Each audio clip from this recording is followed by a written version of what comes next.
Well, hello, everybody.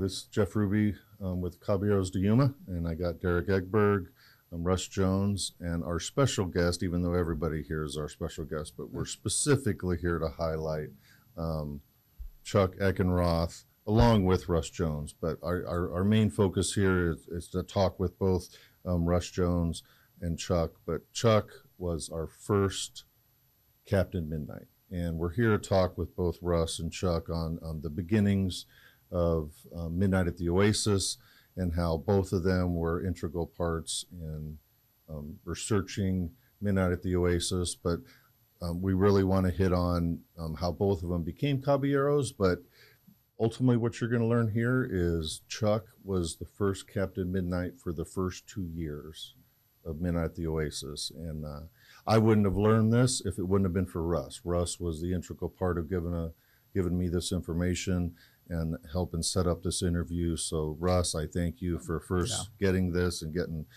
Chuck to be with us. So let's go with it. I mean, we're just wanting to learn the history of this. It's got a great history, but I got to thinking when I watched, you put out the YouTube on and it was talking about baseball and how we got into baseball for the Caballeros, and I remember fondly, all the friends we had from San Diego would come over for the weekends and buying up lots of chili pepper rolled tacos and selling beer and working that event, and I realized that what a legacy of service that this organization has, and we're, as we get to the next generation, one's kind of most of the original. It's like the World War II guys. There's only a handful left, and Correct. So there's only a handful of guys left that were at the early initial part, and then the early stages. I certainly wasn't there at the initial part, but in the early stages of Caballeros and the different events, and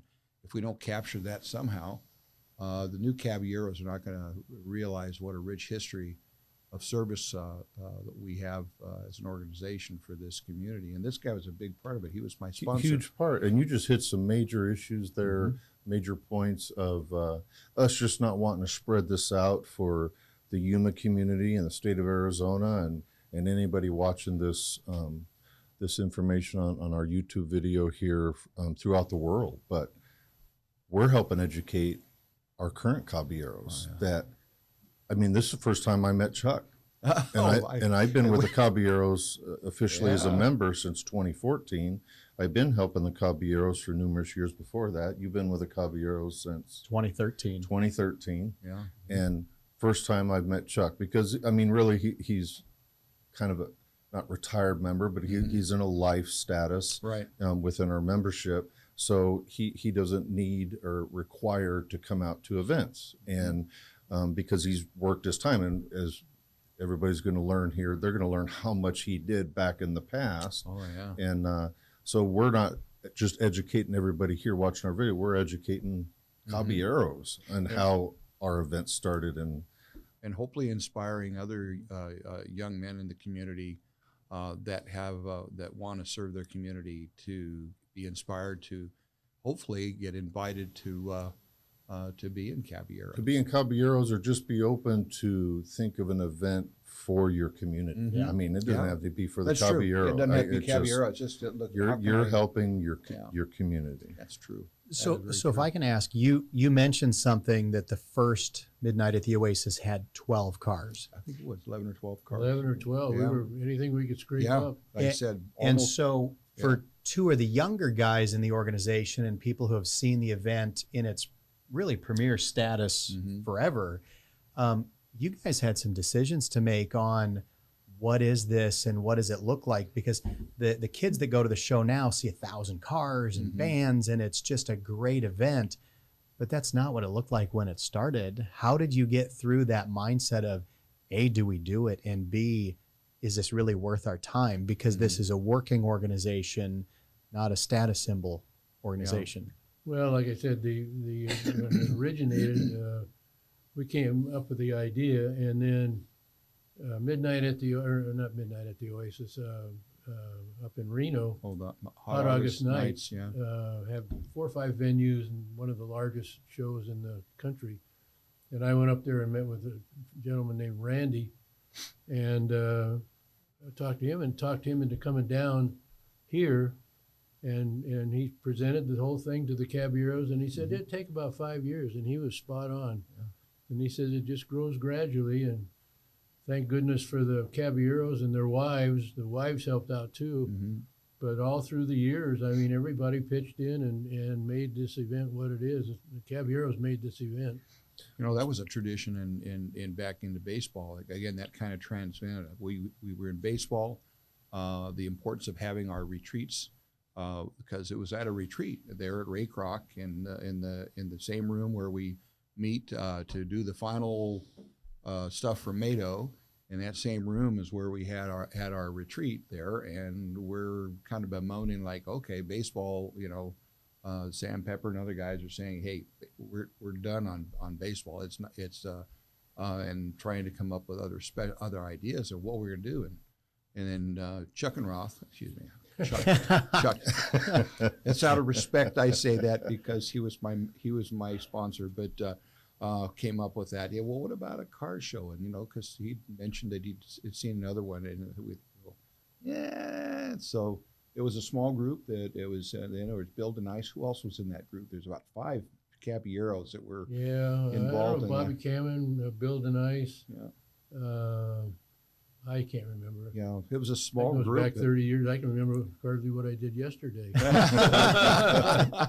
Well, we appreciate you remembered to be here. That's true. Yeah. But it was that small group, and then if Chuck hadn't gone up there and talk Randy coming down, because again, that was a great meeting, and people thought, all right, we can do this. And then especially when he was talking about, he got down to Yuma and could see the venue we were thinking about, the Ray Kroc, the baseball complex, which was now not going to get used, and thought you guys could have a really nice event, a beautiful venue that no one else is duplicating. But because it's on grass. It's on grass, and you guys could really, you got stadium, you got all these fixtures and things that you can put on the table to do this event. Mm-hmm. And everybody kind of, okay. And then from there was, form a committee and get started. And the first Captain Midnight. Yeah, that's a nice jacket. I don't know if there's any other Caballeros that have one. I think this may be it. That may be for the original jacket, but it stays with me. Oh, I know. So that you become the first Captain Midnight. For the first 2 years. For the first 2 years, when you guys start thinking of the idea for the car show, and you talk to Mike in Reno, and you go make a trip, how many Caballeros were in the organization then, if you remember approximately? I don't remember. There was like 30. Yeah. So there was still, because when the cabs originally formed, right. There was. There weren't so many life members. Right. So we're still at about the 30 member mark. About that, okay, yeah. So, and for everybody that our viewers now, we're at about 100 members.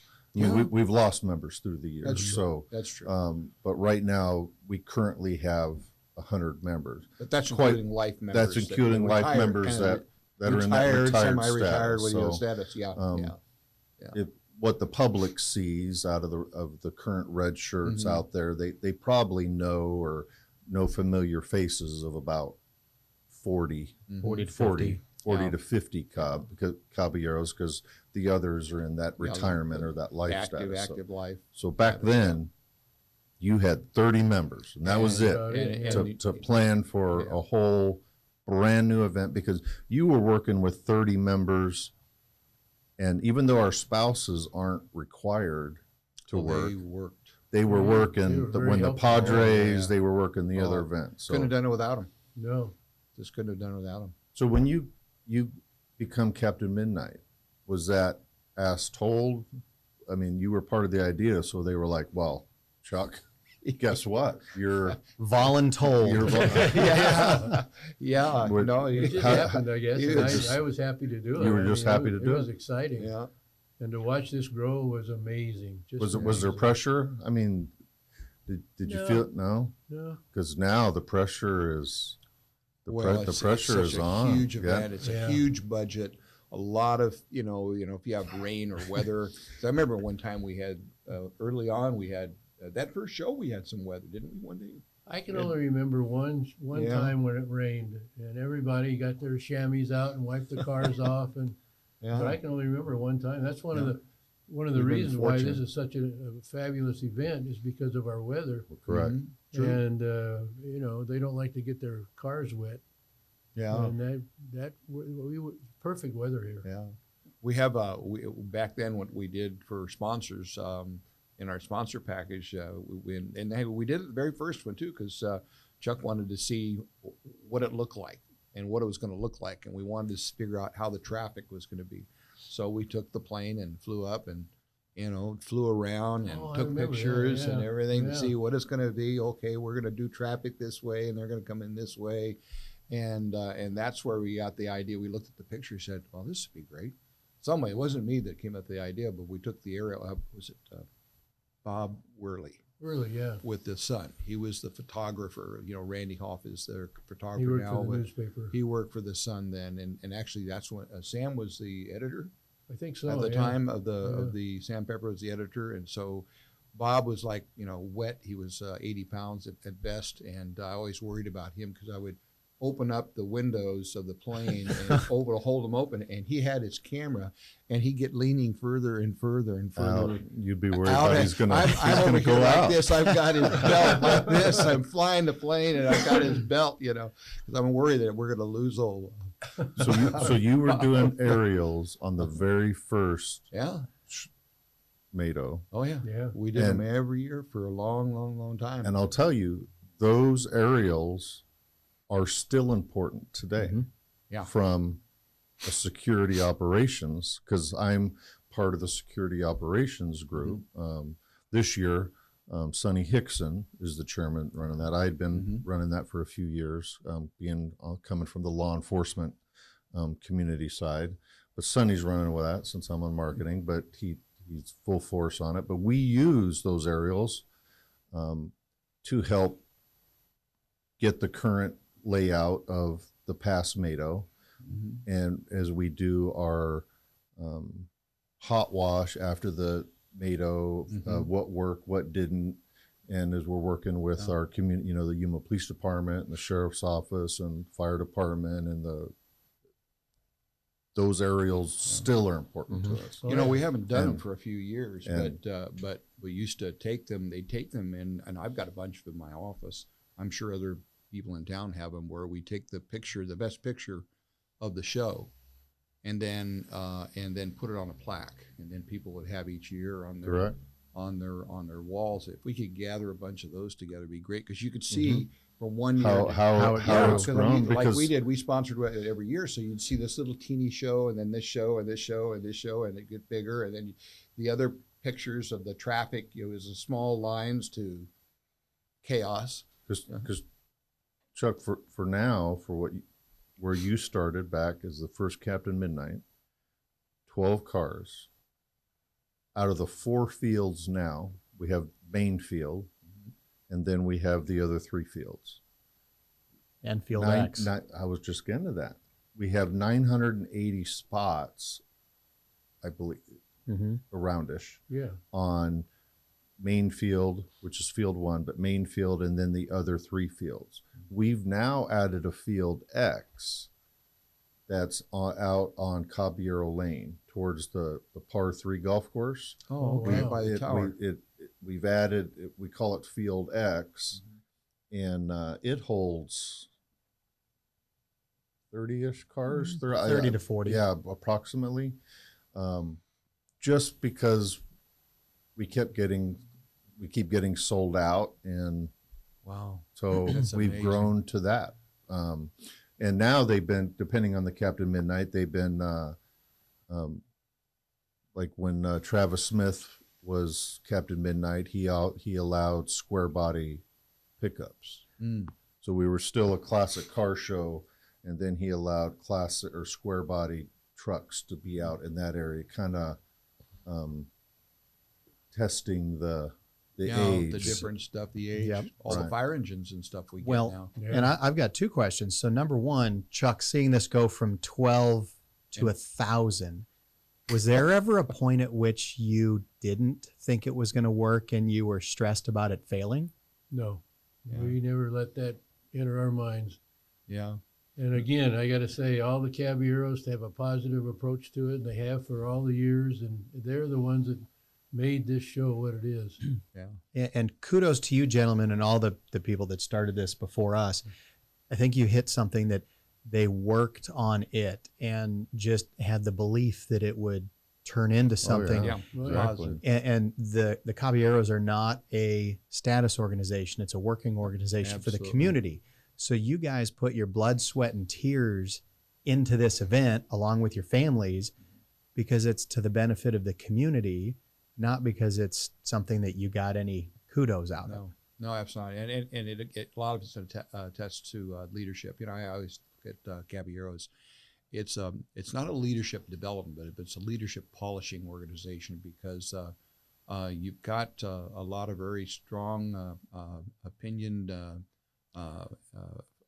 A-types that are you know get it done kinds of folks, and then to lead a group like that and keep them focused and working together in a positive attitude. And again, I take my hat off. I had it on to Chuck because they were after that first show was like.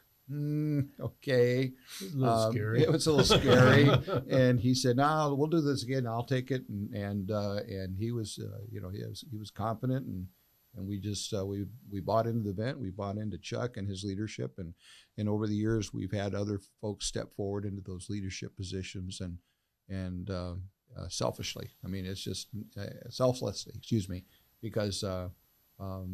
You know, it's not an easy group to lead, but it's an incredibly effective group, given the energy and the ideas and that everybody has, and the willingness to roll up their sleeves. You know, you can't. I don't know. It's not a status organization when you think back in baseball and you're hawking beer and peanuts.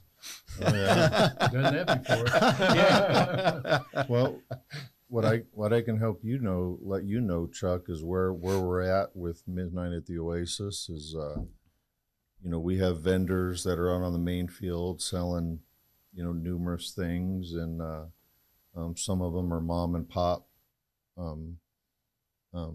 businesses, and some of them are could be a little bit corporate, you know, but most of them are kind of you see are just mom and pop businesses. But what you will fully notice on food court is all of our food court is community groups. Most of them are Rotaries. We have Boy Scouts and Girl Scouts, and we have not allowed corporate to come in and sell food because we're wanting to help the community be part of that. Well, and for a lot of them, that's one of their major fundraisers. That's I their know major. for my Rotary Club, it sure is, and it funds all of our scholarships. We have a waiting list to get into that food court. So and kudos to the leadership that put that together to say this is something that is the fundraiser for the Caballeros to do scholarships and things in the community. Because again, with the city meetings, you as former LPres have turned in the numbers of the financial resources we've donated to the city. yes, But the amount of assistance that I think most people don't realize you and the first group have provided to Yuma is astounding. that idea you guys started back then, the amount of money it has now generated to 2022 would be in the millions, because the food court has gone back to all community groups. You know, they're 100% profit. I mean, Selling all the sodas. It's their money. it's their even money. trash The and, Caballeros do other not kinds of do services. not split the fees with them. You know, we to help set up some of our areas, we use local youth groups. So a lot of the high schools come in and assist us with setting up the chairs and tables, and then we give them a thank you donation to their booster club, And they stuff. like doing it. Oh yeah, the coach, they love come out and doing I it think because one- that's their support, and that's their learning of their coaches and their their club leaders, helping them. If you're going to come out and help do this. What I like about it, it's a family event. It's young, old, male, female, kids. They all love it. They all love the cars. They all love walking around. You see them eating and Oh yeah, and the You music, know, the music is great. that was an early decision to Yeah. start to look at nostalgic, groups that could come in and play, so that bring back good memories of times. And what did you do with those cars? Well, were you in those cars and you're cruising? You were listening to the music. Yeah. You know? Well, I'll tell you, and it is a phenomenal family event. I mean, just and having lots of conversations. I'm blessed to at least be in an area where I have a lot of conversations. But you said something that as a kid growing up, man, I loved going to the car show and just checking them out. And the irony is, now that I'm in the group, I really don't get to experience the car show because you're working 24/7. And to you, Chuck, the first group, you guys had to do everything, whether it's registration, parking, security, cooking, all of it. And you've allowed this to grow in such a way that I may not even see you for 3 days other than passing. And I mean, you may not see me. And it's like, I have no idea what this group is doing because we're so focused on this, but neither of these groups know what, the guys over in registration inside the Civic Center are doing. There's so many people that I don't think the community realizes. If you added the Caballeros and their family, the support groups, the groups within the city, such as police, fire, sheriff, etc., Public Works. I bet there's got to be 500 to 800 people that it takes to put this event on. When you figure the number of support groups, when you add the food court in, it could be 900 to 1,000 people total working this event. And it all works successfully. And it works. But you guys had to do everything. I can't fathom juggling the first 4 or 5 years because of how specialized everything is anymore. It was the challenge, but it was well worth it. Baseball was that way. I mean, when we were doing the spring ball, that was 2 weeks, and it was 3 weekends, and then we had weekday games. And so a lot of us Caballeros, you took your vacation from work during those 2 weeks in order to work and sell peanuts and beer and stuff like that, because you had to take so much time off, and we were such a small group then. And if it wasn't for the wives in there helping, selling stuff, and we just, there would have been no way to do it. So for 2 weeks, you literally worked for peanuts. That's about it. That was a good one. That's a good one. Yeah, but it was good training on that for other events. I want to pique your memory for just a second. So went back and had all of the logos digitized, and we're going to start doing some posters this year. This is every one of the logos, including the one that's on your jacket, Chuck, from beginning to end. Oh, wow. Oh, that's amazing.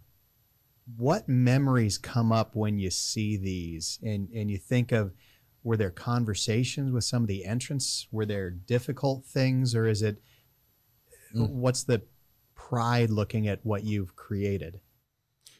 I still have some of the original, T-shirts and hats. I can't bear to throw them away. I have a box where I keep all of the shirts and hats from these and this artwork.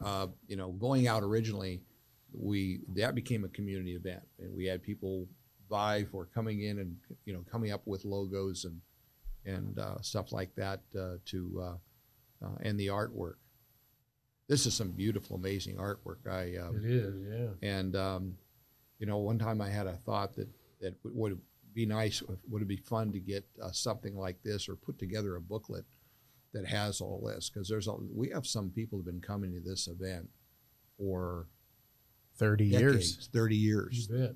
And of course, they have seen it. It might be fun to invite some of them to interview some of the ones that have been coming to this event The for history. many, many years about what their thoughts are. But this, I imagine a lot of them would love to look at these incredible, their art. They're really Well, this is beautiful. something for us to be proud of. I mean, we are proud of it, but for us to look at, because there's car shows that have started and have since gone defunct since this. I mean, and that's our true. car show off what you all started Yeah. back What years that guy ago started, has yeah. continued. And Well, it's due to the Caballeros and we're not- and working together with a group of people that are positive thinkers, and to make this thing go, it was Yeah. positive all the way. You know, we like to think it'll go forever, but it may not. I mean, times change, people change. You hope it will, but you always got to be thinking ahead. And what was a testimony of this organization was, it would have been easy just to kind of throw up your hands and say, well, no more baseball. We'll have a golf tournament or whatever. But Right. it was like, no, oh, we're going to find something that we're going to make it just as good and better and bigger than baseball to replace it. And by golly, we did. You know what All we're of going to us have to did. do? We're going to have to start putting plug-ins out there on the field, electrical plug-ins, so they can plug their cars in. Wow. Oh, why not? The new breed. Let's slow down on that just a little No. bit, just a little bit. But based on exactly what you said, Chuck, when you This all is started fabulous. this, 1972 was kind of the cutoff year for what was assumed to be a classic car. Yeah. And for 29 years, that date never moved. Nope. And so, there were, in listening, not unlike that, I hope we don't get to the plug-in cars anytime soon, but listening to the community, you're 29 years later that date should move. And so kudos to the organization. It was voted that the new year would now cut off at 79, Mhm. not 72. So you've moved that window up 7 more years. I think that's a smart move because, Yeah. again, I mean, my first car was a 1929 Model A Roadster. I Was thought it that new when you got it? No, it wasn't. But it was stock, and so I know that there's some interest in that. But younger kids today are more interested, I think, in the muscle car era and some of Right. those. So we're not seeing as many of the. In the early shows, we saw a lot of the really antique, the Model A's, Ts. Model T's, Yeah.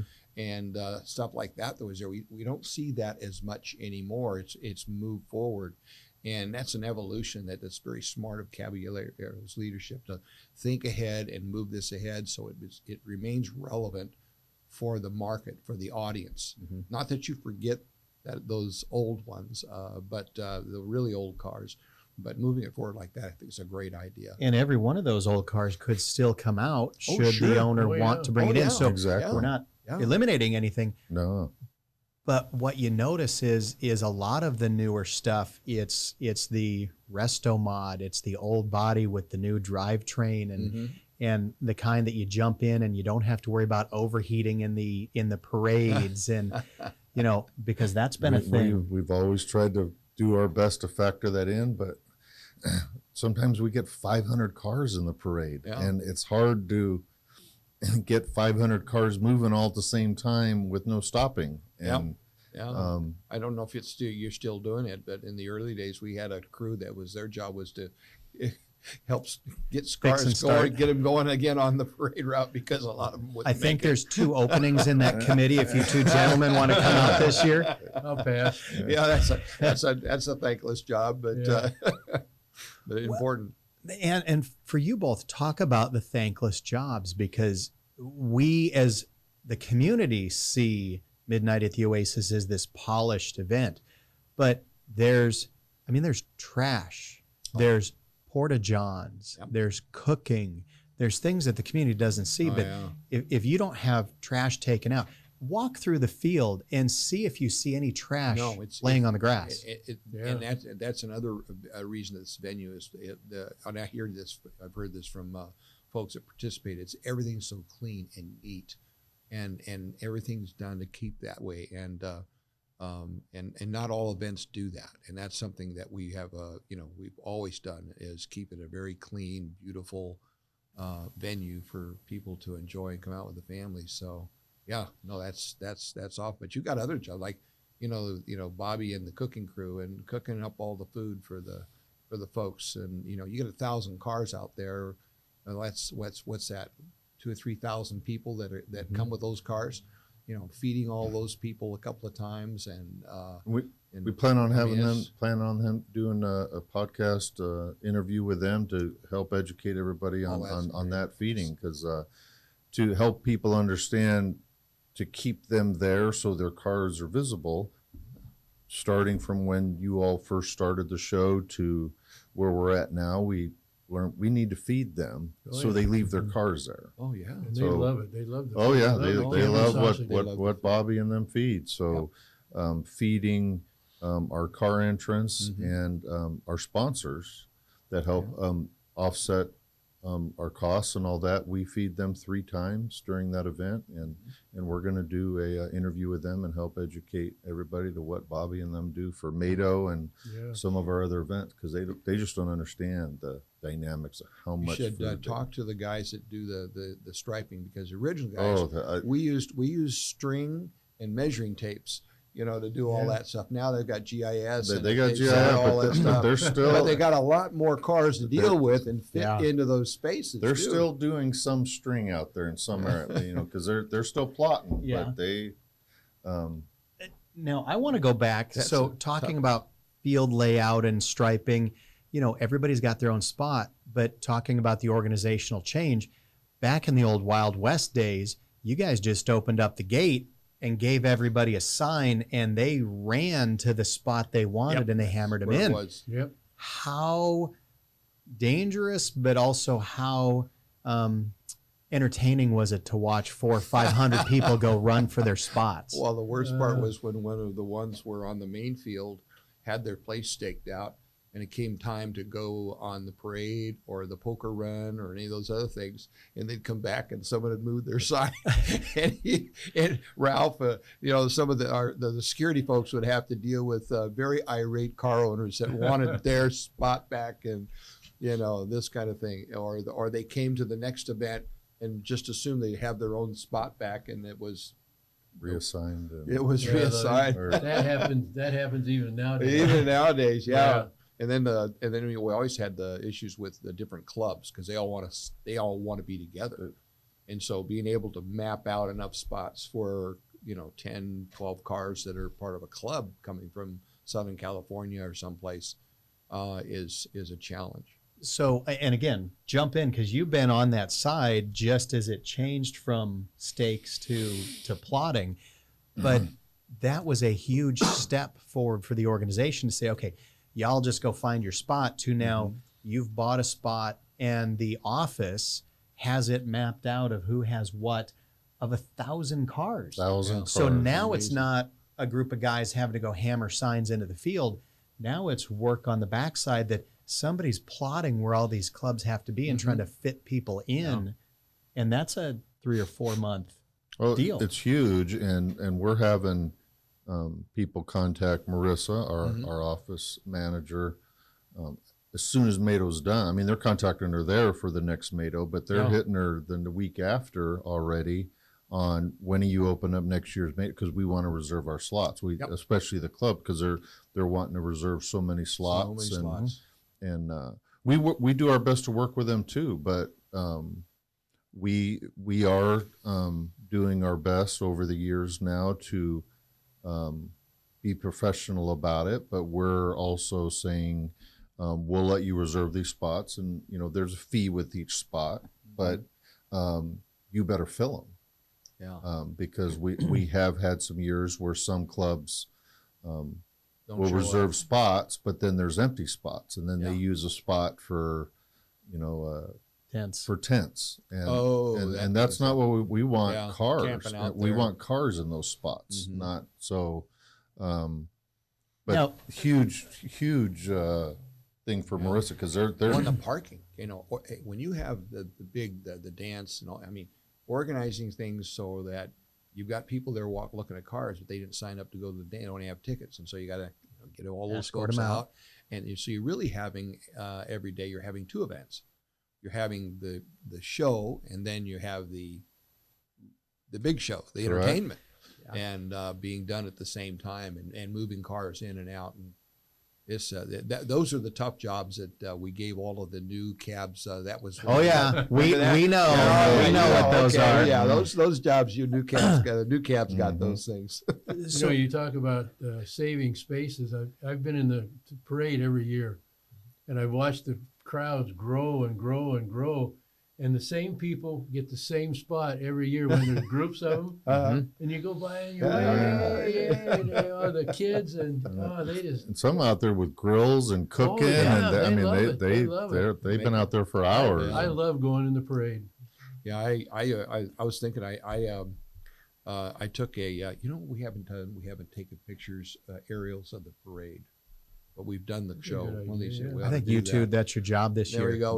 We'll go out and fly. Yeah, we'll do it. Say, when Bob retired, Worley from taking pictures, Sam Pepper took over, and so that would be Sam. Sam would go up. So I asked Sam, and he's got I think he's got all of his photos, and I think the son has all of the photos that Bob Worley took. So I've always thought that, what if we could get all of the pictures, the aerials from the different years, and almost like a postcard thing, because we don't do pins. I mean, we do the shirts and the hats, and people collect those. Yeah, but there's no what are the other collectibles for a specific? We could absolutely do that. Look at what you could collect, and think about what if we could get the aerial.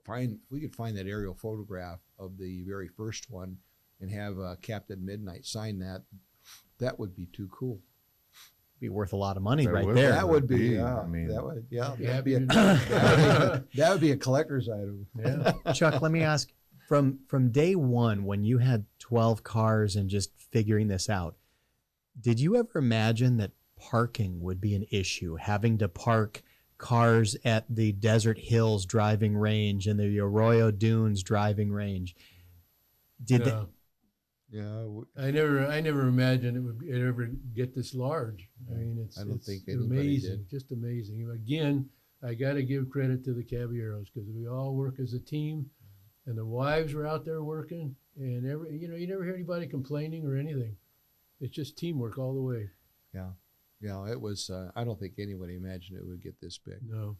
Well, and kudos to you and the original group, because it's the idea, and it's the people or the group that have the stick-to-itiveness to say, no, we're doing this. You bet. Yep. Come on, gents, let's go. Because there was one or two people who was tired and didn't see the vision, but because a leader stepped up, okay, fine, let's just go do it. Yeah.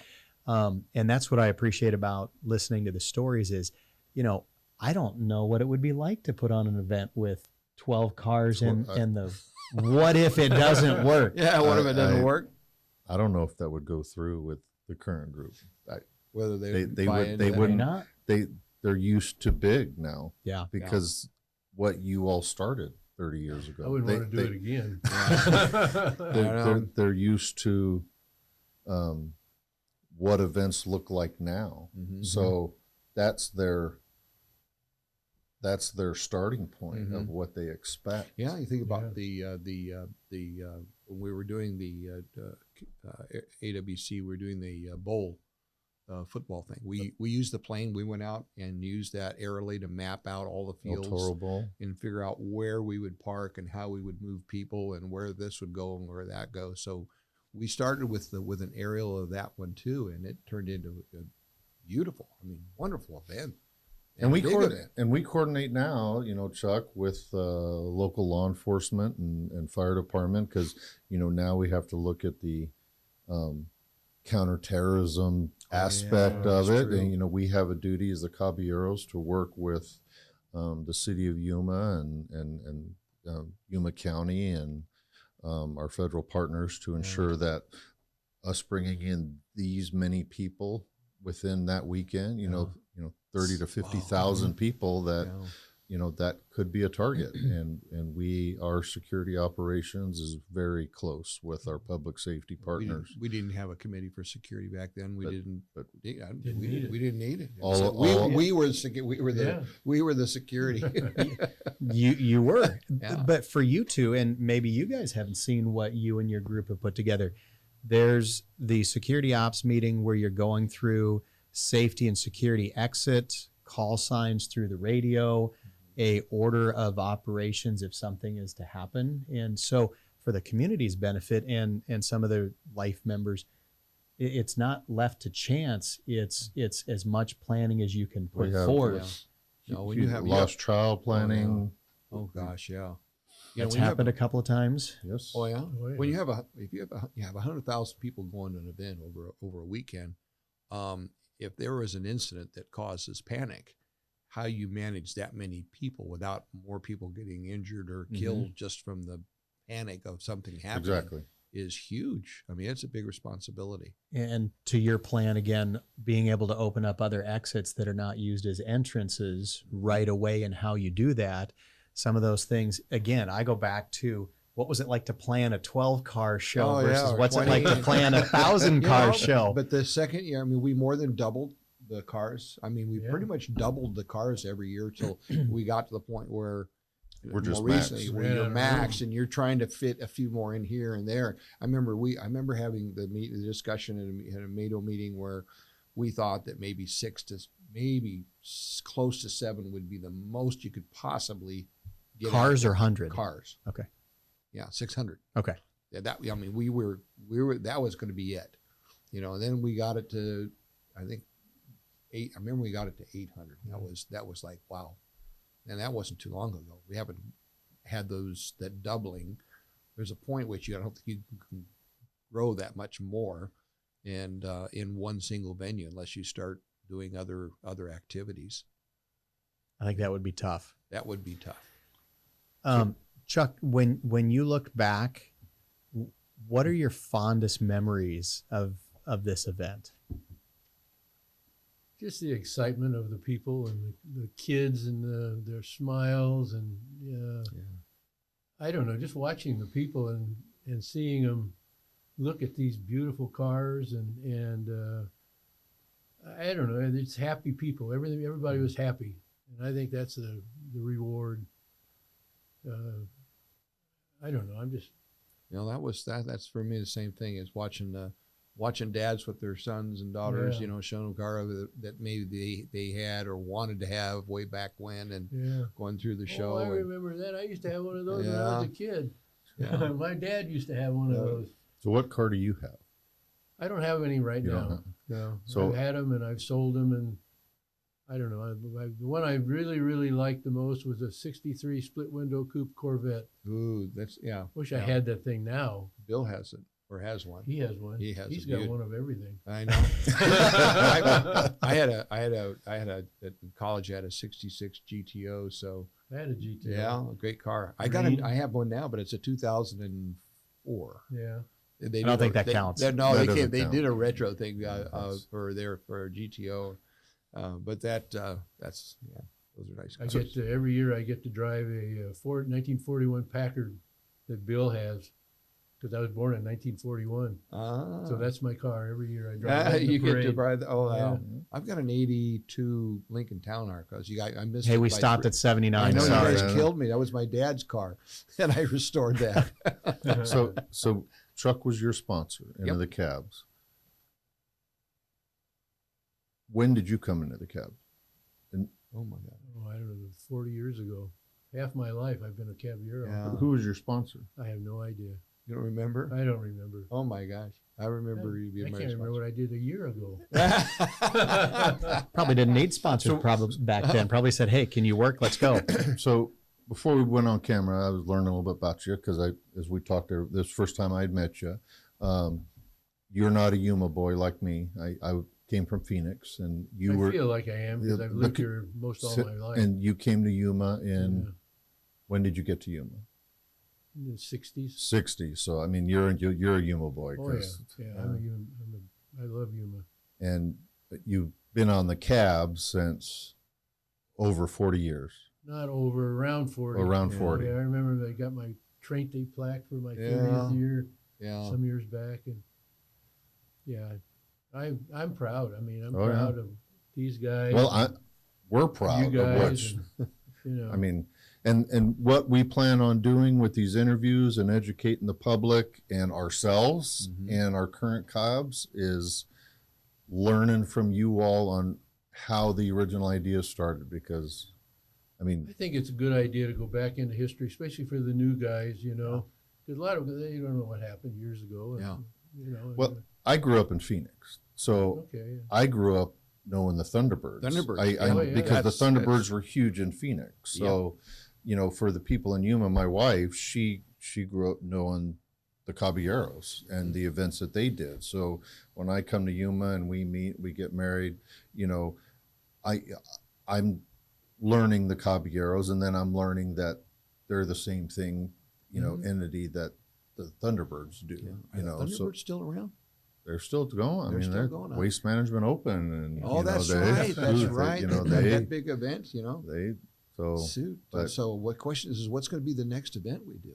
Well, that's kind of one of the reasons to have this is the It's a newer process. We the go newer through. version Yeah. of the working Caballeros see these events as here's the threshold, and it has to be this big and this successful right away, and it's No, it not. doesn't. We have to start No. it.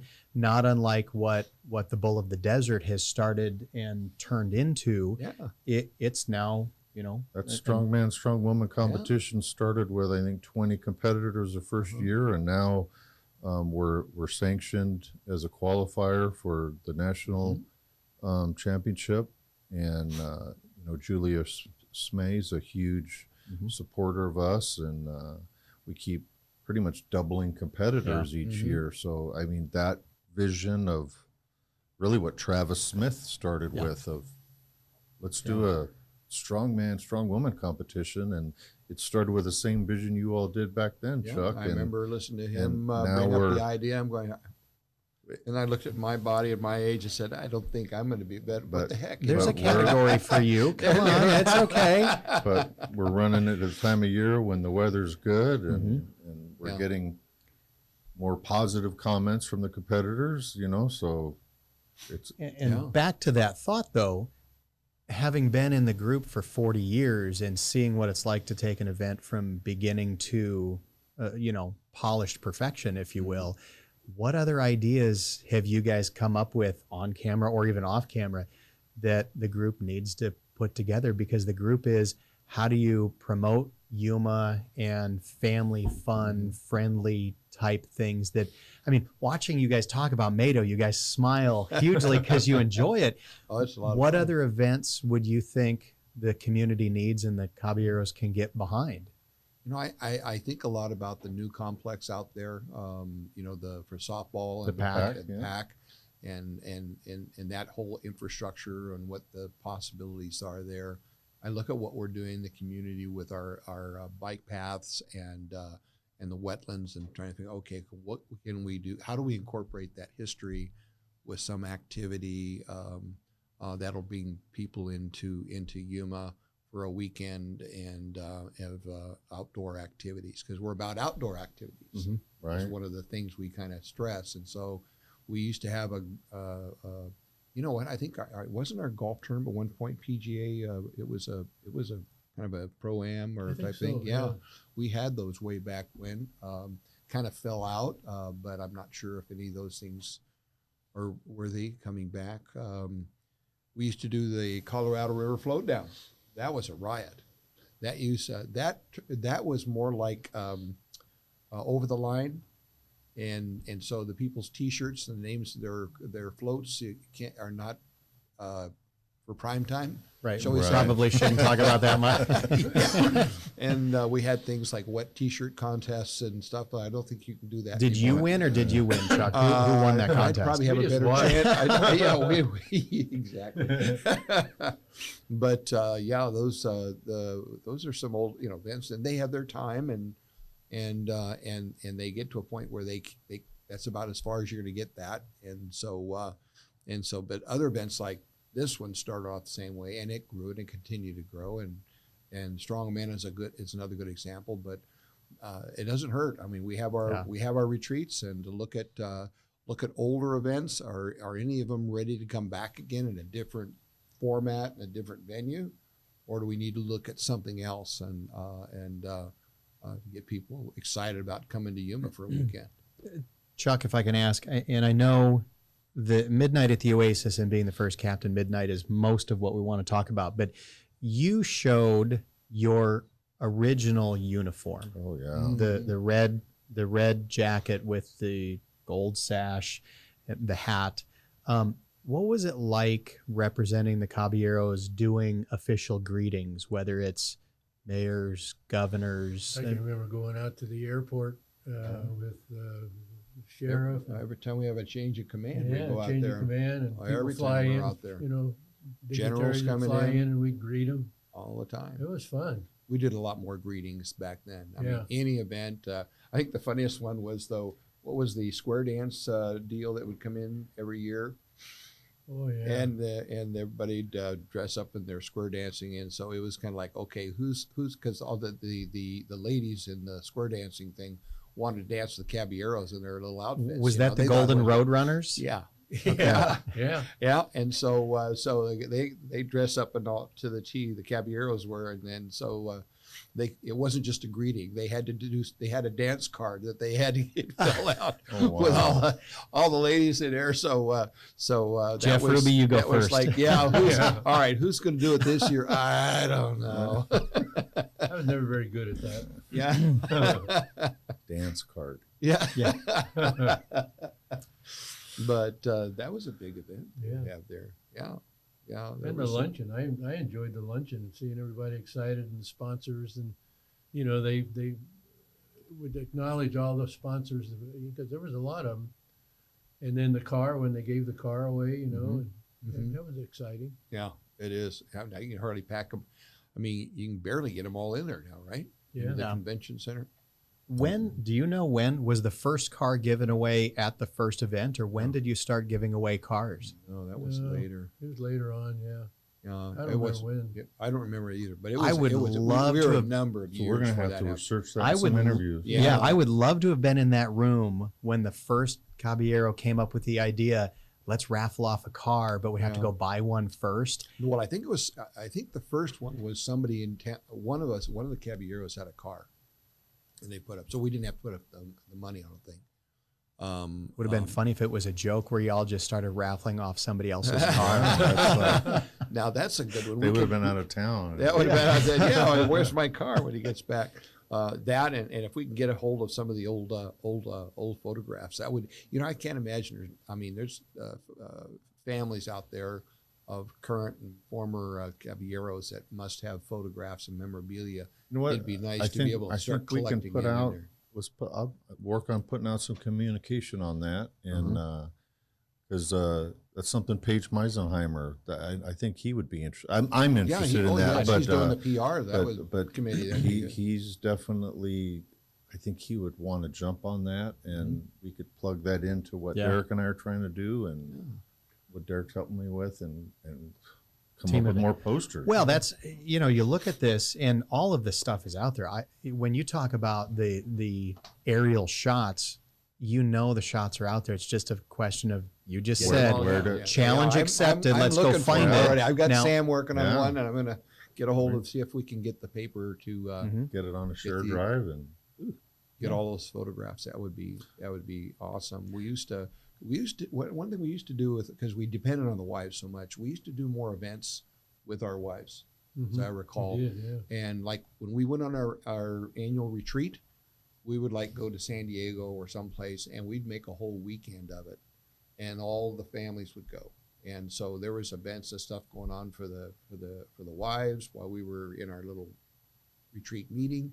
But then we had dinners and other events where everybody, you know, spent more time as families and Caballero families. Something that would be, I don't know what y'all think about that again, but we used to do quite a bit more of that. It'd be a lot of fun. my wife's all for traveling. Yeah, there you go. Pitaval's travel. She's like, She's in. Got it. You know, I have to say, Chuck, just listening to the stories of even before we started recording, just the amount of, I don't want to say courage, but I guess that probably is the right word. The courage to say, okay, we're not going to let the fundraising opportunity of the Padres disappear, because there's a lot of people in the community that don't realize the Padres used to do spring training at the complex. And that was the big fundraiser for the Caballeros, that was hawking peanuts and beer, like you talked about. Yep. and the courage to go, you know what, we're not going to waste the venue, we're not going to waste the opportunity, we're going to come up with something to replace this and have something that is still positive for the community. Just the amount of guts that it took to say, here's what we're going to do, kudos to you, and thank you. You got to give credit to all the Caballeros. As a team, the Caballeros work so well together. Yeah, we did. We used to have the occult swallows. Oh yeah, Remember, we had those Yeah. for a number of years. Yeah. They'd do their spring training out here, and I think the highlight of that one was when the Padres and the Swallows would have a game or something like that. I have the a end. jacket or something of the Swallows. I forgot. I don't even know where it is now, but I have some of that too. You got to dig that out. Oh, Side thing, when you all were doing the Padres and the Swallows, and then you had the Old Timers game come in, I went to one of the Old Timers game as a kid, and somehow we knew the security guard that was down in the dugout, so I got to go down almost like a ball boy, but I wasn't the ball boy, in the dugout, and I had 2 baseballs, and I got everybody in both dugouts to sign these 2, and they were so cool. And about 5 years later, my dog got to both of them and chewed them up. You know, but I talking about memories. I remember one time sitting with Sam Pepper in the center grandstands there at one of the spring training game, and he and I were sitting with Tony Gwynn, and he was there to watch his son play spring ball. Oh, there's a lot of good memories a lot of Cavs have from. You got to get Sam in here, really, because he was so involved in the details of what we did to keep the teams, make the games, and stuff like that. He was great. He even put together the soundtracks and stuff for all of the baseball tunes and stuff like that. Oh, yeah. The old 7th inning stretch. Because I would do the that's what I did. One of the chores I did during the games was do all the sounds and stuff up there with the play-by-play person together up there, and that was a lot of fun. So you guys lost the Padres spring training elsewhere, filled in an event, filled a hole for the community, and really this organization has grown this to be something that supports the community for an entire week, really. And what's interesting, and you said thanking other people.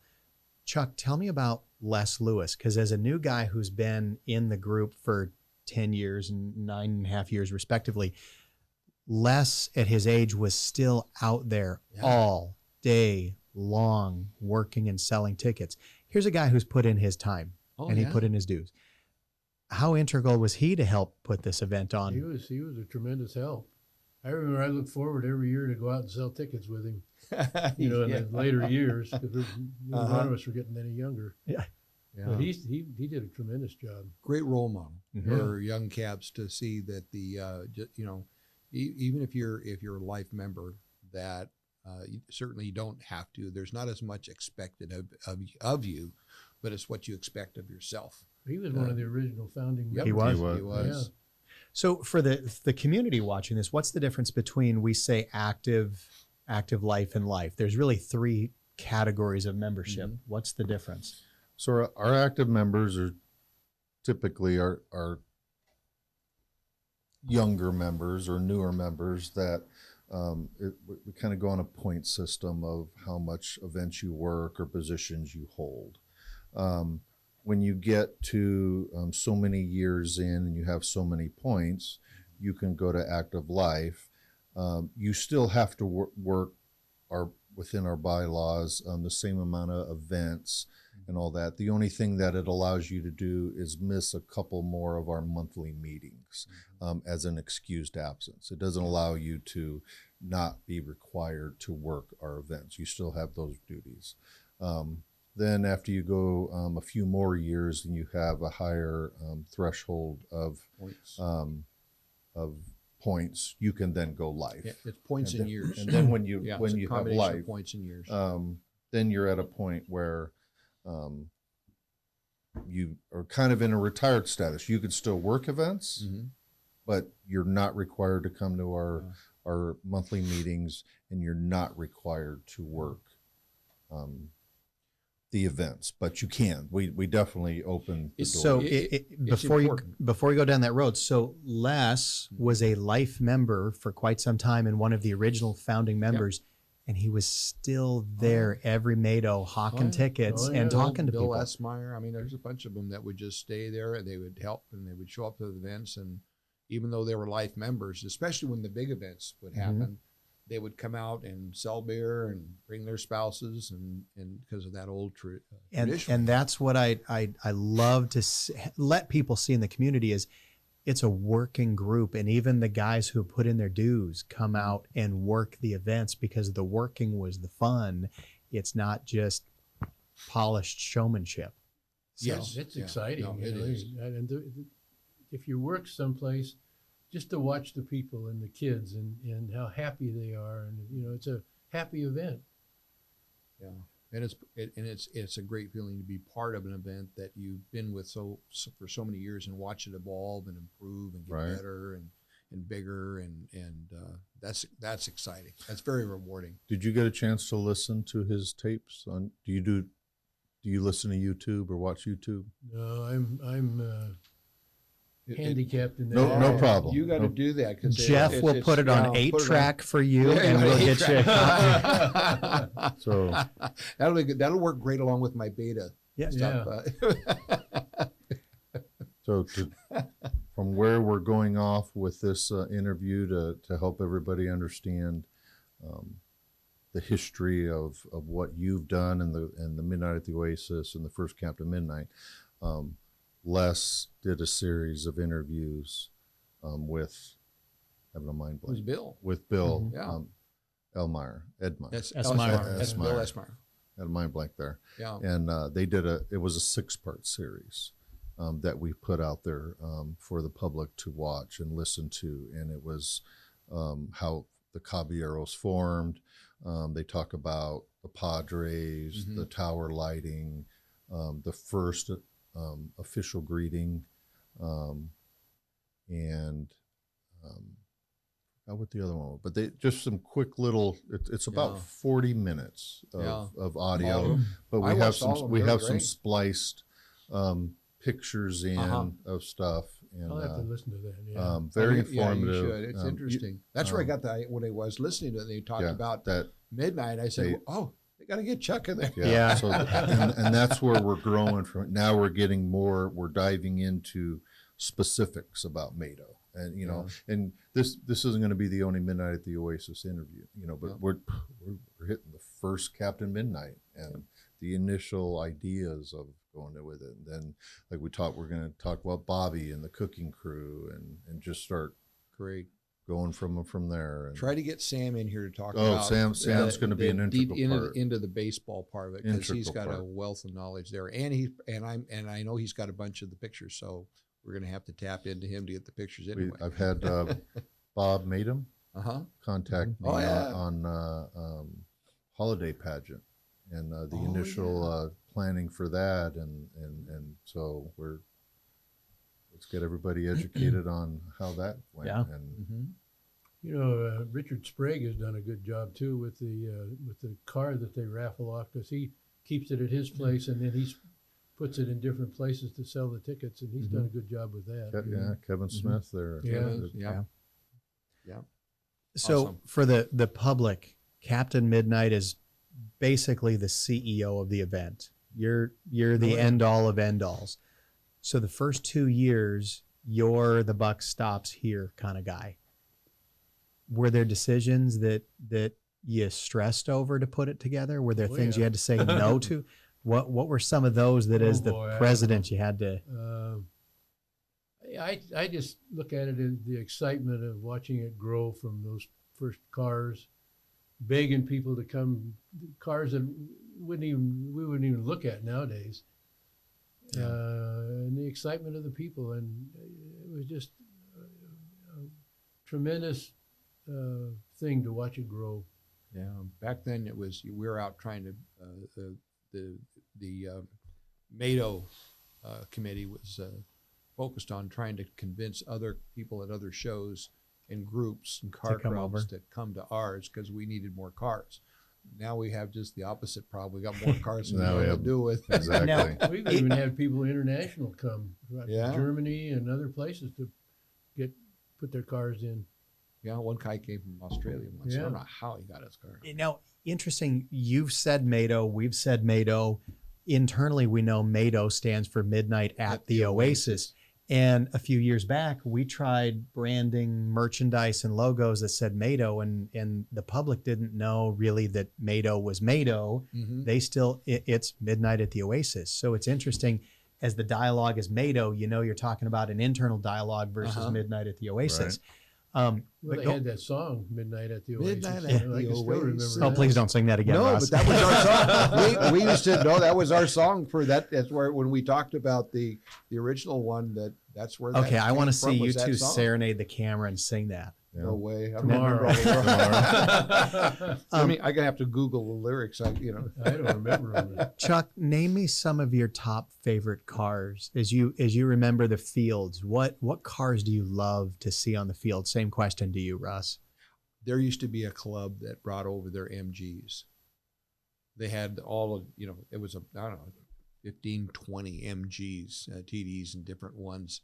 They were just gorgeous. And another club was all T-Birds Yeah. that would come over, and I like those. Some of those big old Pontiacs and Yeah. Oldsmobile sleds, the big old cars. Yeah, Cadillacs. Yeah. There's cars that were just beautiful, but we don't see them as much. Not as anymore. many. They've Right. got to be somewhere, if they're still alive and well. Any other good cars that you remember that you just loved seeing those shining out on the field? Oh, there's so many. I mean, and the people that own them are so proud of them, and they keep them up spotless. You won't even see a fingerprint on them. Yeah. Kudos to you guys talking about the entrance. Everybody is friendly talking about their car, and it's a warm reception. It's They love not talking about their car. it's Yeah. not some of these shows that you go to that the car is behind ropes and you can't talk to the owner and it's just a sign. You guys put together an event that is family friendly, even talking to the entrance, and they love talking about their they cars. love it. And Yeah. Right. Oh, yeah. That's a good idea. Maybe at the next one, do some live interviews with the folks out there and just about their cars and why they're there, Good idea. and put yeah. that together and kind of and you put that up on the web and they can see themselves doing their interview. do you remember any of the Captain Midnight cars you gave awards to? No. I was a judge a couple of times, but that was when Yeah, that's I don't back when I was in the remember, legislature. I don't know. That's it. Oops, the governor's office call. I just hung up on him. Oh well. Do you have that red jacket? Did you? Just outside the door. I'll go grab get it. grab that really quick.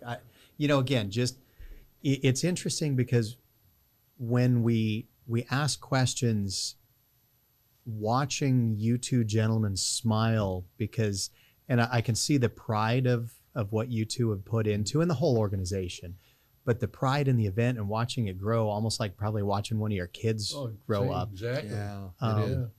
Yeah. And you look at how the organization has organically grown and morphed and changed. And even from a uniform perspective, you're wearing one of the older jackets and the logo's changed a lot, but you're donating your original Caballero uniform, which is not what any of us wear now. It's a red sports coat and it's a more modern look. Yeah. But this is Oh yeah. this is old school. Yeah. Make Yep. you smile. Oh my gosh. Yeah. And Ah. I'm just gonna say I'm not sure I want to see Jeff Ruby in a half shirt right now. That one shrunk on me too. Yeah. I used to be able to button that, but not anymore. Yeah. Isn't that amazing? And so the think hat. this is Where's the hat? Yeah, that's a. Bob, I gave it to Bob Brown. Oh, you did? Yeah. Oh, okay. that's what you're wearing during the greetings with Yeah. the Midnight at the Oasis and how this event has That and changed from cummerbund. this and 12 cars to a bunch of guys in polo shirts having to work Mm-hmm. a whole weekend. Cummerbund and tie. Yeah. Put that on, Jeff. And when you do, there's a That's square funny. dancing thing this evening, I think. You can do that. Get your dance card. You know, it's, you know, I don't want to be, I get in trouble for saying this, but some of the gals you danced with had a bigger mustache than I did, but they all wanted to kiss you. They still do to you, Russ. Yeah, They no, still no, do to no. you. It was, You know, I enjoyed that. That was a lot of fun. That was a lot of fun. I hope I speak for you. I'm just thrilled to see the work that you gentlemen and the organization did to promote Yuma and to build a better community. The familyness, the friends. I loved going out with my dad to the car show. I'm mad at both of you because now I have to work the car show and I don't get to go experience the car show. But, you know, what does this make you think of? Other than you're glad you don't have to wear it. Yeah, no kidding. Everything brings back to me of how much I enjoy working for the Caballeros, as I grew up in the Valley, not knowing my destiny of where God was going to put me with my wife and my boys, and coming to Yuma. Never my plan. But I grew up, like I said, knowing the Thunderbirds and going to events that they put on in the Valley, and the integral thing that they did of knowing that I was eventually going to be in a group that did the same thing as what the Thunderbirds do. And I don't take anything away from the Thunderbirds because they're huge in what they've done for the Valley. But I don't know how much of the Valley knows of the Thunderbirds now. Their name, you know, I think a lot of maybe people within government know of the Thunderbirds. But if I were to go ask my nieces and nephews that live in the Valley and them, hey, do you know the Thunderbirds? I wouldn't know if they know them. Yeah. But if you ask youth in Yuma, you could get quite a few. Oh, I know they're those guys that wear the red shirts. They may not fully know what we exactly do, but they at least know the name. Yeah. Now, our community is smaller than the Valley, but that's what I'm proud of. They at least were more known, and that's what I'm proud of what was started by all of you members back in the day and these events. So that's what I'm proud of. We can all take a lot of pride in it. I mean, the scholarships we give to every high school, and all of the other things we do out there. And I think the most important thing is how we involved all the other community groups in helping them raise money for philanthropic purposes of their own, for their scholarship funds and activities that they're doing. So it's a ripple effect in the community, and a lot of other organizations try to do their best to emulate. I mean, we're as an organization. As a service organization, we're not a fraternity, we're a service organization. And so we become a role model as an organization of how to put on and do events. And other organizations, I know that my Rotary Club and some others have learned from this process how to do their own events and do a better job of it. So it does have a bigger impact on the whole community than we sometimes realize. Chuck, I want you to expand, or I'd like to ask you to expand on that a little bit. 40 plus years in the Caballeros, the amount of events you've put together to help raise funds for scholarships and giving back to other organizations. How does it make you feel knowing that there's high school students that have gone to college because of some of your work? There's other organizations that probably wouldn't have survived without your work. I mean, do you guys ever turn the prism and look back and go, man, we did some good? Oh yeah. Yeah. I don't look back. I try to look forward, but yeah. Well, I heard a speaker talk about, you know, and forgive me, especially knowing that Les had just passed. This is kind of a little bit more pointed, but there's really 4 people that are going to know you for your eulogy. It's your family, it's your friends, it's your community, but then there's strangers that you don't know that you actually made a difference to. And that's the I think there's a ton of strangers that you guys have influenced and impacted by the scholarships and by the other community groups that you don't know that you probably are directly related to having 40 or 50 kids go to college that may not have otherwise gone Yeah. because you attempted to do That this you 30 years ago. You were part of an initial idea, Yeah.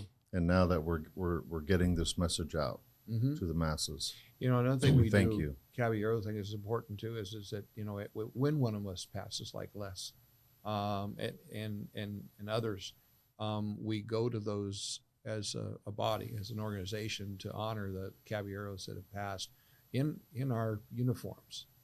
You don't see it too much anymore. I Not don't think this we ever one. see this Not one this one. anymore, but you used to. You'd see a mixture, the transition from the old uniforms to the new, but the fact that we were all there and we took up a large part of the church or where they're having the service, and a lot of family members and friends that may not have known that person was active in Caballeros learn from Yes. that, and how we feel about one another, how we honor one another, as it's a lifetime membership, and that's why we have we have active life, and life. It's for life, and Les, he was one of those, Mm-hmm. and then some others that have passed. So it's always I don't want to say you look forward to it, but it's an impressive event, and emotionally it means a lot to me when we do that to honor one of our fallen. Mm-hmm. And for those that may not know, there were some Easter eggs in some of the logos that symbolized some of the fallen Caballeros before. And I'm not going to say anything more other than if you choose, you can look through some of the logos and see if Yeah. you can find those See if Easter you can eggs. find them. That's a good one. Yep. Yeah. I never thought about that. That would be there's going to be. I didn't know there was going to be a test. Yeah. Your life, it's fine. You get the automatic pass. So any other random questions for Chuck? Learning. I mean, it's interesting to, again, just see the passion for the event even after 30 years. I wouldn't miss one. I don't think I've ever missed one. Not a single Mado. So you're going to be driving the car again in the parade this year. You bet. Okay. You Yeah. bet. Are you going to be in the parade? I don't usually do the parade. I'm usually selling tickets and doing other stuff there at the event, or I'm doing some aerial photography. So you don't get to be in it. You're working. Do you get to drive a car in the parade? I drove it once when I was El Pres. That was the only okay. time I've been in the parade. Other than that, I'm working. So you're working. Working. I'll, You're I'll be working. working. So, and again, back to what I love about what the tone and the attitude that you all set is it's a working group. Mhm. This is shut up, lace up your boots and get to work. And the community gets to enjoy the fruits of your labor. So thank you for putting that together. And nobody complains. Nobody Nope, complains. no. Yeah, this is getting into Caballeros is not something for your resume. It's going to be a lot of work, It's worth it. and it's worth every bit of it. Yeah. Well, Chuck, I appreciate you being with us. Well, thank you so much for having me. Russ, I appreciate you being with us. Oh, glad to be here. I'm glad to give a little kudos to my my Your sponsor. guy who put me Yeah. in. Do you notice it looks like, the young man appreciative of the guy bringing him in? You can see the kid's smile right now. But appreciate both of you doing this and letting us learn from you. This is not going to be the only time we do this. Just No, be and- ready to do this more. You have Okay. more ideas of stuff for us to talk about and get that history out. We are all for it because we are wanting to, like we talked about, educate the current Caballeros, Yuma community, and everybody around the world of what Mhm. we do and what we want to do, continue doing. There's some stuff in that bag. I'll go through my closet too. I still got a bunch of stuff hanging. I don't even know what's there. you know. All right. One last question before we sign off. Why did you do this and why do you continue to do this, Chuck? Because I love it. And I love working with all the Caballeros and the positiveness and the attitudes and guys like this. I mean, it's well worth it. Just worth it. And you guys too. It's just the organization I'm so proud of it. Russ? I get a big kick out of watching the new guys come in and develop and grow and take on roles and leadership and responsibilities, and then grow further with that. And that's very rewarding to be able to watch that. Jeff, I'm going to ask you same question. Why do you do this? Not that I don't like being at home and being around my wife and doing that, but I like helping. You know, I mean, Caballeros. I mean, I like doing events, and you know, I'm big with livestock community, and I'm just a doer, and this is a doing organization. So I didn't come in trying to be part of the organization. I was just out doing, and that's how I became it. So, and that's really how one of the secrets of becoming a member. You're out there doing. Just go do it. And we see you're doing. So, Just do your job. Do your job when you're out there in the community, and I would answer it the same way with 3 boys. I loved these events, and it dawned on me that if I want the community to have great events like I had growing up, you just got to shut up and lace up your boots and go work them. So I would not represent my boys well if I didn't go work the event to have a good event for them. Yeah. So, and if you have and they're unlikely to carry on your legacy unless you were doing it and they saw you enjoying it and all of the positive things that you got out of giving and doing service. And sometimes I get the eye rolls of, oh, we got to go do that again. Oh yeah. So, all right. Well, thanks everybody. Give us a like. I mean, likes definitely help us in our viewer membership. We'll have links below for if you want to look at any of our upcoming events. Go to our Caballero page, and we'll have that information. You also look at our other social media pages that we'll have in the lower links below. Thank you, everybody.